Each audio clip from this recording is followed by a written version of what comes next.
महाभारत कथा पूरी तरह से वेदव्यास महाभारत के ऊपर आधारित है। यदि आप इसका निरंतर श्रवण करते रहना चाहते हैं तो इस चैनल को सब्सक्राइब ज़रूर कर लीजिएगा और आगे आने वाली सभी पॉडकास्ट के नोटिफिकेशन के लिए बेल आइकन भी ज़रूर से प्रेस कर दीजिएगा। अब हम सुनेंगे जीवात्मा की नित्यता और पुण्य पाप कर्मों के शुभाशुभ परिणाम। कौशिक ब्राह्मण ने प्रश्न किया, हे कर्मवेत्ताओं में श्रेष्ठ, जीव सनातन कैसे है? इस विषय को मैं ठीक ठीक समझना चाहता हूँ। धर्मव्याध ने कहा, देह का नाश होने पर जीव का नाश नहीं होता। मूर्ख मनुष्य जो कहते हैं कि जीव मरता है, सो उनका ये कथन मिथ्या है। जीव तो इस शरीर को छोड़कर दूसरे शरीर में चला जाता है। शरीर के पांचों तत्वों का पृथक पृथक पांचों भूतों में मिल जाना ही उसका नाश कहलाता है। इस जगत में मनुष्य के किए हुए कर्मों को कोई दूसरा नहीं भोगता। उसने जो कुछ कर्म किया है उसे वो स्वयं ही भोगेगा। किए हुए कर्म का कभी नाश नहीं होता। पवित्र आत्मा मनुष्य पुण्य कर्मों का आचरण करते हैं और नीच पुरुष पाप कर्मों में प्रवृत्त होते हैं। वे कर्म मनुष्य का अनुसरण करते हैं और उनसे प्रभावित होकर वह दूसरा जन्म लेता है। ब्राह्मण बोला, जीव दूसरी योनि में कैसे जन्म लेता है? पाप और पुण्य से उसका संबंध किस प्रकार होता है? वो पुण्यमयी तथा पापमयी योनियों को किस तरह से प्राप्त करता है? धर्मव्याध ने कहा, जीव कर्म बीजों का संग्रह करके जिस प्रकार शुभ कर्मों के अनुसार उत्तम योनियों में और पाप कर्मों के अनुसार अधम योनियों में जन्म ग्रहण करता है, उसका मैं संक्षेप से वर्णन करता हूँ। केवल शुभ कर्मों का संयोग होने से जीव को देवत्व की प्राप्ति होती है। शुभ और अशुभ दोनों का मिश्रण होने पर वो मनुष्य योनि में जन्म लेता है। मोह में डालने वाले तामस कर्मों के आचरण से पशु पक्षी आदि योनियों में जाना पड़ता है और पापी मनुष्य नरक में पड़ता है। वो जन्म, मरण और वृद्धावस्था के दुखों से सदा पीड़ित होता है। अपने ही पापों के कारण उसे बारंबार संसार के क्लेश को भोगना पड़ता है। कर्म बंधन में बंधे हुए जीव हजारों प्रकार की तिर्यक योनियों में और नरकों में चक्कर लगाया करते हैं। मृत्यु के पश्चात पाप कर्मों से दुख प्राप्त होता है और उस दुख का भोग करने के लिए ही वह जीव नीच जाति में जन्म लेता है। वहाँ फिर नए नए बहुत से पाप कर्म कर बैठता है, जिनके कारण कुपथ्य खा लेने वाले रोगी की तरह उसे पुनः नाना प्रकार के कष्ट भोगने पड़ते हैं। इस प्रकार यद्यपि वो निरंतर दुख उठाता रहता है, तथापि अपने को दुखी नहीं मानता, दुख को ही सुख समझने लगता है। जब तक बंधन में डालने वाले कर्मों का भोग पूरा नहीं होता और नए नए कर्म बनते रहते हैं, तब तक अनेकों कष्टों को सहन करता हुआ वो चक्र की तरह इस संसार में चक्कर लगाता रहता है। जब बंधन कारक कर्मों के भोग पूर्ण हो जाते हैं और सत्कर्मों के द्वारा उसमें अशुद्धि भी आ जाती है, तब वो तप और योग का आरंभ करता है। अतः पुण्य कर्मों के फलस्वरूप उसे उत्तम लोकों की प्राप्ति होती है, जहाँ जाकर वो शोक में नहीं पड़ता। पाप करने वाले मनुष्य को पाप की आदत हो जाती है, फिर उसके पाप का अंत नहीं होता। इसलिए पुण्य करने के लिए ही प्रयत्न करना चाहिए।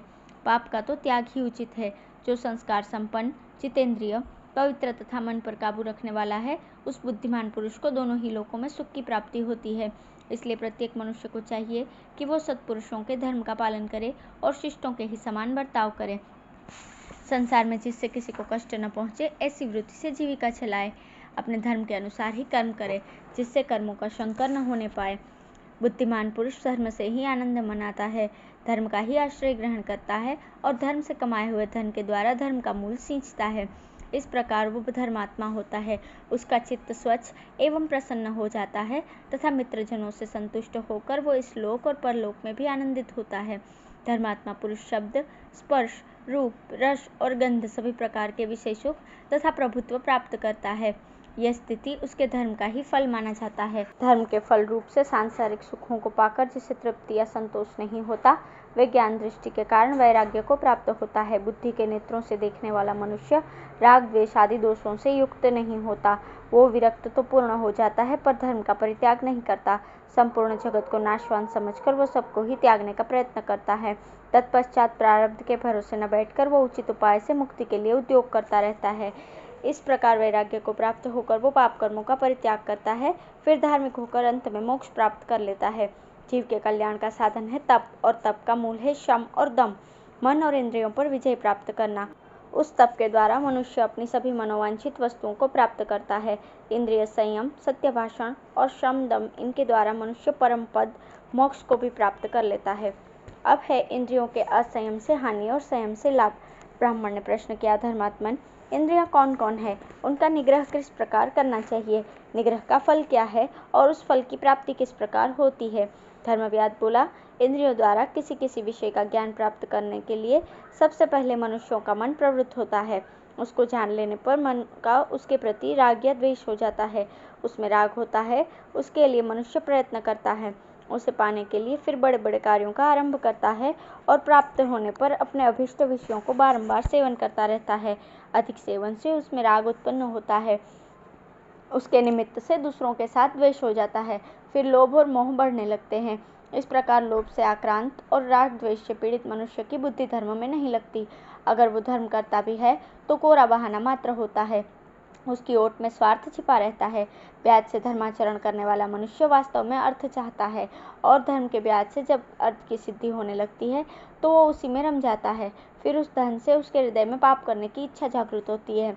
जब इसके मित्र और विद्वान पुरुष उसे उस कर्म से रोकते हैं तो उसके समर्थन में वो अशास्त्रीय उत्तर देते हुए भी उसे वेद प्रतिपादित बताता है। राग रूपी दोषों के कारण उसके द्वारा 3 प्रकार के अधर्म होने लगते हैं। वो मन से पाप का चिंतन करता है, वाणी से पाप की बात बोलता है और क्रिया द्वारा पाप का आचरण करता है। अधर्म में लग जाने पर उसके अच्छे गुण नष्ट हो जाते हैं। अपने जैसे स्वभाव वाले पापियों से उसकी मित्रता बढ़ती है। उस पाप से इस लोक में तो दुखी होता है, परलोक में भी उसकी बड़ी दुर्गति होती है। इस प्रकार मनुष्य कैसे पापात्मा होता है ये बात बताई गई। अब धर्म की प्राप्ति कैसे होती है इसको सुनो। किसमें सुख है और किसमें दुख, इसके विवेचन में जो कुशल है वो अपनी तीक्ष्ण बुद्धि से विषय संबंधी दोषों को पहले ही समझ लेता है। इससे वो साधु महात्माओं का संग करने लगता है। साधु संग से उसकी बुद्धि धर्म में प्रवृत्त हो जाती है। विप्रवर, पंचभूतों से बना हुआ ये संपूर्ण चराचर जगत ब्रह्म स्वरूप है। ब्रह्म से उत्कृष्ट कोई पद नहीं है। 5 भूत ये हैं: आकाश, वायु, अग्नि, जल और पृथ्वी। शब्द, स्पर्श, रूप, रस और गंध, ये क्रमशः इनके विशेष गुण हैं। 5 भूतों के अतिरिक्त छठा तत्व है चेतना, इसी को मन कहते हैं। 7वां तत्व है बुद्धि और 8वां है अहंकार।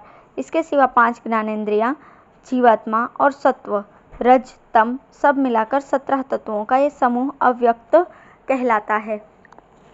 5 ज्ञानेंद्रियों के तथा मन और बुद्धि के जो अव्यक्त और व्यक्त विषय हैं उनको सम्मिलित करने से ये समूह 24 तत्वों का माना जाता है। ये व्यक्त और अव्यक्त दोनों ही प्रकार का तथा भोग्य रूप है। पृथ्वी के 5 गुण हैं: शब्द, स्पर्श, रूप, रस और गंध। इनमें गंध को छोड़कर शेष 4 गुण जल के भी हैं। तेज के 3 गुण हैं: शब्द, स्पर्श और रूप। वायु के शब्द और स्पर्श 2 ही गुण हैं और आकाश का शब्द ही 1 गुण है। ये 5 भूत एक दूसरे के बिना नहीं रह सकते, एक ही भाव को प्राप्त होकर ही स्थूल रूप में प्रकाशित होते हैं। जिस समय चराचर प्राणी तीव्र संकल्प के द्वारा अन्य देह की भावना करते हैं, उस समय काल के अधीन हो दूसरे शरीर में प्रवेश करते हैं। पूर्व देह के विस्मरण को ही उनकी मृत्यु कहते हैं। इस प्रकार क्रमशः उनका आविर्भाव और तिरोभाव होता रहता है। देह के प्रत्येक अंग में जो रक्त आदि धातु दिखाई देते हैं, ये पंचभूतों के ही परिणाम है। इनसे सारा चराचर जगत व्याप्त है। बाह्य इंद्रियों से जिसका संसर्ग होता है वो व्यक्त है, किंतु जो विषय इंद्रिय ग्राह्य नहीं है, केवल अनुमान से ही जाना जाता है, उसे अव्यक्त समझना चाहिए।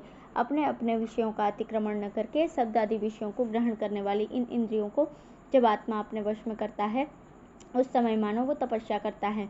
इंद्रिय निग्रह द्वारा मानो आत्म तत्व के साक्षात्कार का प्रयत्न करता है। इससे आत्मदृष्टि प्राप्त हो जाने के कारण वो संपूर्ण लोकों में अपने को व्याप्त और अपने को संपूर्ण लोकों के स्थित देखता है। इस प्रकार परात्पर ब्रह्म को जानने वाला ज्ञानी पुरुष जब तक प्रारब्ध शेष रहता है तभी तक संपूर्ण भूतों को देखता है।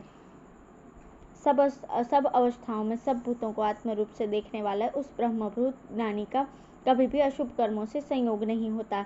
जो मायामय क्लेशों को लांघ जाता है, उस योगी को लोकवृत्ति के प्रकाश ज्ञान मार्ग के द्वारा परम पुरुषार्थ की प्राप्ति होती है।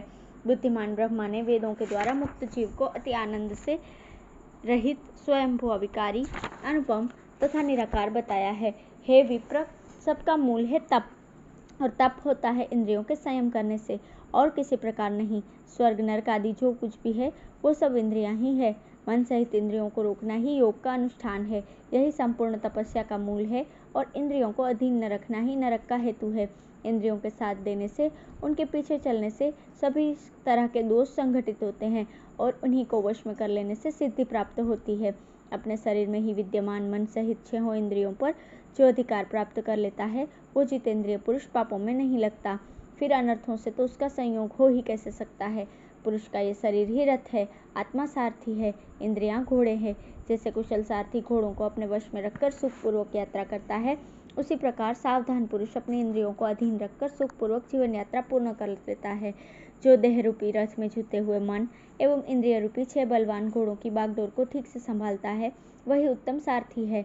सड़क पर दौड़ने वाले घोड़ों की तरह विषयों में विचरने वाली इन इंद्रियों को वश में करने के लिए धैर्यपूर्वक प्रयत्न करें। धीरतापूर्वक उद्योग करने वाले को अवश्य ही उन पर विजय प्राप्त होती है। विषयों की ओर जाने वाली इंद्रियों के पीछे यदि मन को भी न लगा दिया जाए तो वो बुद्धि को उसी भांति हर लेता है जैसे नदी की मझधार में चलती हुई नाव को वायु का झोंका डुबा देता है। इन 6 इंद्रियों के विषय में अज्ञानी पुरुष मोहवश सुख की भावना करते हैं, फल की सिद्धि मानते हैं, परंतु जो उनके दोषों का अनुसंधान करने वाले वितराग पुरुष हैं, वो उनका निग्रह करके आनंद का ध्यान उठाता है। धन्यवाद।